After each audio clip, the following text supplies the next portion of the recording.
दोस्तों नमस्कार। Colonel Ajay CEO Ajay astro money group first global astro finance digital channel से आपसे मुखातिब होता हूं। आज सोमवार 12 जून सन 2023।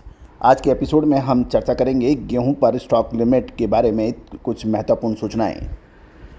दोस्तों आपको याद होगा हम लगातार अपडेट दे रहे थे कि सरकारी गेहूं की खरीद अपने लक्ष्य पे चढ़ रही है तथा गेहूं के दाम आसमान को छूने लग रहे हैं और लगातार इसमें तेज़ी पिछले लगभग एक महीने में 10 से 12% से ज़्यादा की तेज़ी दिखाई दी।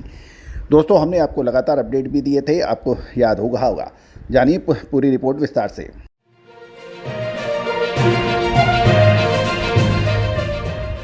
दोस्तों अजय एस्ट्रो मनी ग्रुप देश का पहला चैनल 42 कम्युनिटीज़ 5 मार्केट पर देता है लगातार अपडेट और विश्लेषण।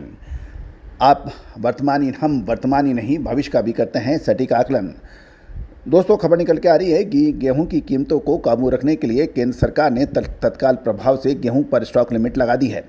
केंद्र सरकार ने सोमवार को जारी अधिसूचना के अनुसार गेहूं पर तत्काल प्रभाव से स्टॉक लिमिट लागू की गई है और ये 31 मार्च सन 2024 तक जारी रह सकेगी। केंद्र सरकार के अनुसार व्यापारी और थोक विक्रेता 3000 टन और रिटेलर 10 टन और बिग चेन रिटेलर स्टॉक प्रत्येक आउटलेट में 10 टन या फिर उसके डिपो पर 3000 टन गेहूं का स्टॉक रख सकेंगे। रोलर फ्लोर मिल्स अपनी सालाना क्षमता का 75% या मासिक क्षमता के बराबर को 2023-24 के बचे हुए महीने के हिसाब से गेहूं का स्टॉक रख सकेंगे। मिलर्स, स्टॉकिस्ट, व्यापारी व अन्य को खाद्य एवं सार्वजनिक वितरण विभाग के पोर्टल पर स्टॉक की स्थिति की घोषणा करनी आवश्यक होगी।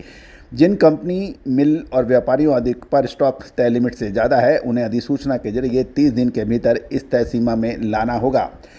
चालू रबी मार्केटिंग सीजन 2023-24 में 8 जून तक गेहूं के समर्थन मूल्य पर खरीदी कर लगभग 261.99 लाख टन हो पाई है, यानी लगभग 262 लाख टन।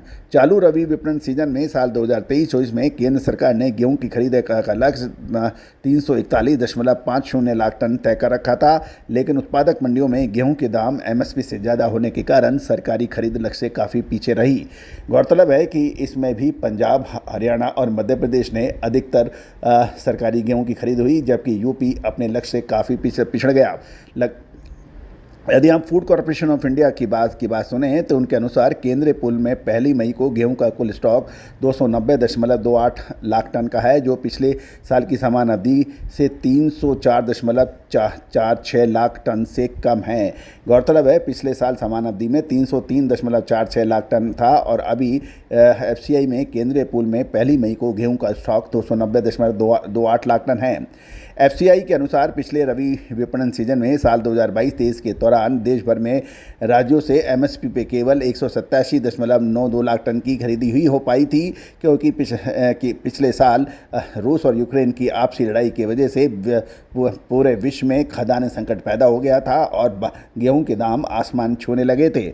गौरतलब है कि हमने आपको रूस यूक्रेन की युद्ध का अग्रिम विश्लेषण और यह भी कहा था कि फरवरी 19 के बाद ही रूस और यूक्रेन के बीच में लड़ाई बढ़ सकेगी। ऐसा ही हुआ था।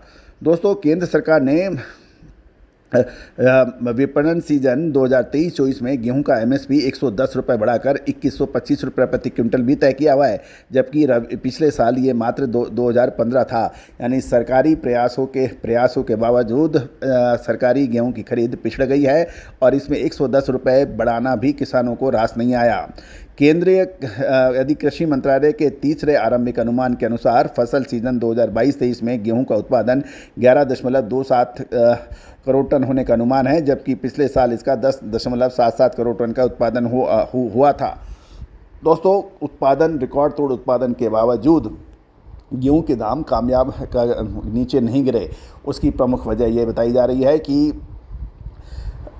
गेहूं के पिछले कुछ महीनों में असमय बरसात और तापमान में ज़बरदस्त उतार चढ़ाव की वजह से अच्छी क्वालिटी का गेहूं क्वांटिटी में और क्वालिटी में दोनों बिगड़ा है, जबकि लस्टर कम या बदरंग गेहूं अधिक हुआ है और मानक के हिसाब से ये अच्छी क्वालिटी का गेहूँ व्यापारी एवं कंपनियों ने जमकर स्टॉक करने के समाचार मिले हैं।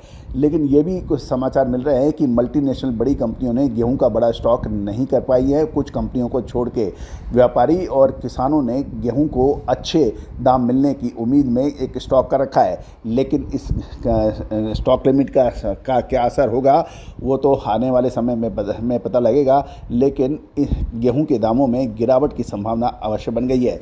दोस्तों, आप हमारे चैनल पर नए हैं और अभी तक सब्सक्राइब नहीं किया है तो उसको सब्सक्राइब लाइक करना बिल्कुल ना भूलें, ताकि देश दुनिया की खबर हम आप तक सबसे पहले पहुंचा सकें। दोस्तों, याद रखिएगा कि अजय एस्ट्रो मनी गुरु वर्तमान ही नहीं भविष्य का भी करता है सटीक आकलन। All the very best, good luck, happy trading.